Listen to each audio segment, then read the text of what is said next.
India कहानियों का देश है। बहुत सालों से दादा दादी अपने नाती पोतों को कहानियां सुनाते आए हैं।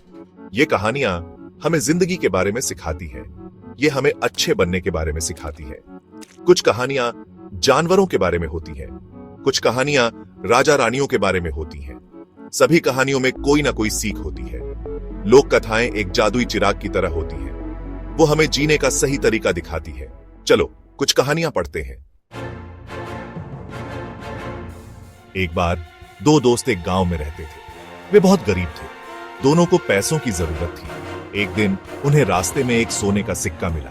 देखो, एक सोने का सिक्का, पहला दोस्त बोला। इससे हम खाना खरीद सकते हैं। हाँ, दूसरा दोस्त बोला, लेकिन हमें इसे बांटना चाहिए। पहला दोस्त बांटना नहीं चाहता था। उसने सोचा, मुझे सारे पैसे चाहिए, मैं इसे अपने पास रखूंगा। उसने मानने का नाटक किया। हाँ, हम इसे बांट लेंगे, उसने कहा। पहला दोस्त सिक्का लेकर बाजार गया। उसने कुछ खाना खरीदा, लेकिन उसे अपराध बोध हुआ। उसने अपने दोस्त के बारे में सोचा। उसने अपनी दोस्ती के बारे में सोचा। पहला दोस्त अपने दोस्त के पास वापस गया। मुझे माफ करना, उसने कहा, मैं लालची था। चलो खाना बांट लेते हैं। दूसरा दोस्त मुस्कुराया। वह खुश था। वह जानता था कि उसके दोस्त ने एक सबक सीखा है।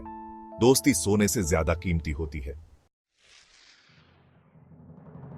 Section 4, revenge. एक बार रवि नाम का एक लड़का खेल रहा था। मोहन नाम का एक दूसरा लड़का आया और रवि को धक्का दे दिया।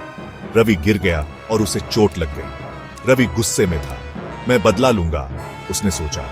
अगले दिन रवि ने मोहन को अकेले खेलते देखा। रवि के पास मोहन को धक्का देने का मौका था, लेकिन वह रुक गया। उसे याद आया कि उसकी दादी ने उससे क्या कहा था। जैसे को तैसा करने से पूरी दुनिया अंधी हो जाएगी, उन्होंने कहा था। रवि ने मोहन को माफ करने का फैसला किया।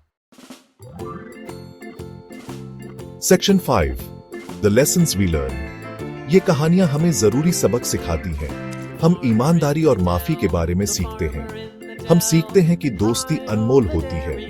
भारतीय लोक कथाएं ज्ञान से भरी हैं। ये हमें अच्छे इंसान बनना सिखाती हैं। ये कहानियां हमेशा महत्वपूर्ण रहेंगी। ये हमें याद दिलाती हैं कि जिंदगी में असल में क्या मायने रखता है। आज हमने क्या सीखा?